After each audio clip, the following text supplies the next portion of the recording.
Despite some late season injuries, Kelvin Banks Jr had an outstanding 2024. So let's put on his All-22 and see if he's the forgotten offensive tackle of this draft class. Let's go. What's going on, everybody? It's Luke here from Play Like a Jet, and we're back in the film room with another All-22 breakdown. And today we're discussing Kelvin Banks Jr. He had some incredibly enjoyable tape for the Longhorns last season, so let's see if he's an option for the Jets at 7, or if he slides all the way down to 42. Let's begin by talking about what I love about Banks, and it's his athleticism in space. He moves so well. If you want to throw screens and swing passes, he's elite on the front side. He is number 78, left tackle for Texas. On this first snap against Georgia, look how he gets in front of this screen and he hits his target. An incredible display of both athleticism, but then the ability to finish. Look how he lowers the pads, just runs over the DB and puts him on the floor. These kind of plays were littered on Banks' film from last year. That was one I particularly enjoyed, but you just don't see this many athletes at this size moving this fluidly in space. But you better believe it was not a one-off. Here's another great rep from Banks against Mississippi State, out in front of the screen pass, but look how well he adjusts to the movement of the cornerback and again hits his target. It was so consistent, and I love that about his game. So often you see offensive linemen flying to the second level and they'll run straight past their man. They don't have this subtlety and the movement skills to slow down their body and readjust to their target. That's what Banks does extremely well. Plus, he's just physical. He laid guys out all the time. And this one really accentuates it. From the same game, you're going to see number 78 here from the left tackle spot. Gets out in space, but look how he adjusts the hip flip. He sees the DB duck back to the inside to try and slip inside the block. Look at the fluidity, the ability to seal him to the inside and get a lane for his wide receiver. You just don't see this kind of movement skill on tape for a left tackle particularly often. I thought Kelvin Banks was an elite mover. So now let's move on to Banks' true pass sets, because it's the most important facet of a left tackle's game. And I thought overall it was really good. His footwork is clean. This example is going to show how he explodes out of his stance and does a nice job catching the edge and working him around the rim. I like how he maintains his lower body, how he walks his feet through the block, and that helps him keep his quarterback clean. This is what most of the pass pro reps look like for Kelvin Banks. It was a high level. That left hand was used so often to get into the chest, to catch the edge as I mentioned, and that's when he started to work him around the ring. Now, he did do a couple of things that were a little bit funky from a technical perspective. Another example of Banks at left tackle, pass protection against Michigan. Now, does a really nice job getting to the top of his drop here. He wins, he's got tight hands, but look how he wants to kind of freeze his feet and wrestle the edge around the corner. Now, it's not bad. This is a win. This is a clean pocket for his quarterback, but you can run into some issues when you freeze your feet at the top of your pass set, and I saw that from Banks more than once or twice.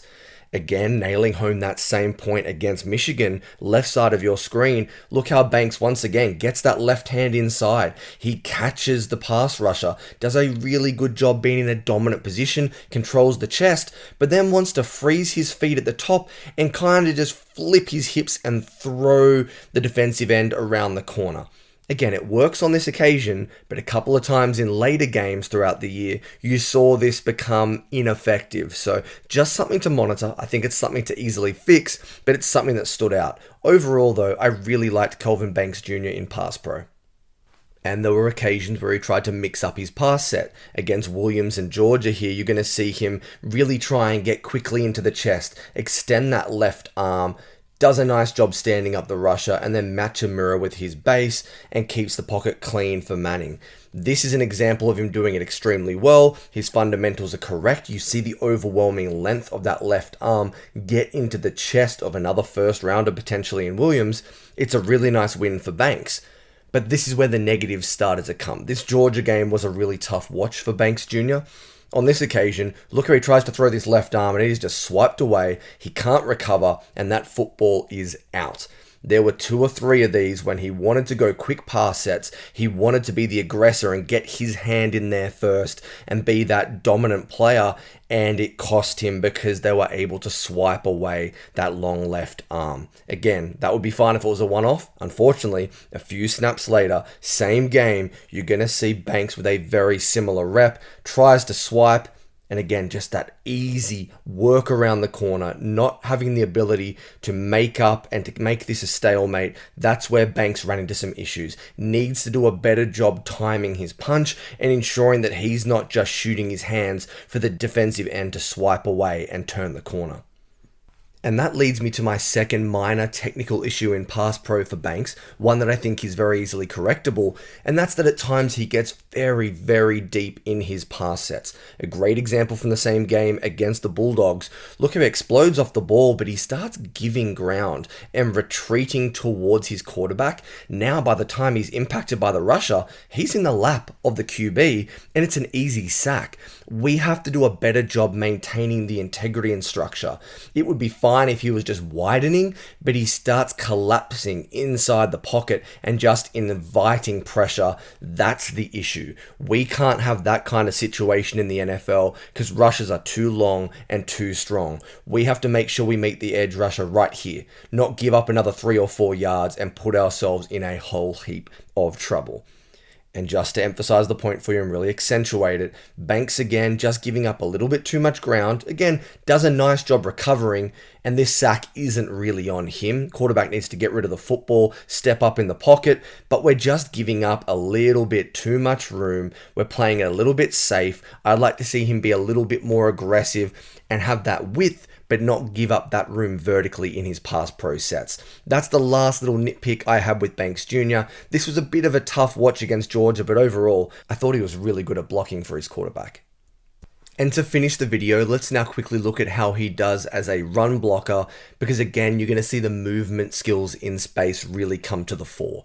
From the right-hand side of your screen, look how Banks does a nice job engaging the edge, getting out as the lead blocker, and once again, finds his landmark at the second level. So consistent, maintains leg drive. We're going to push that guy out of the way and open up a lane for our player.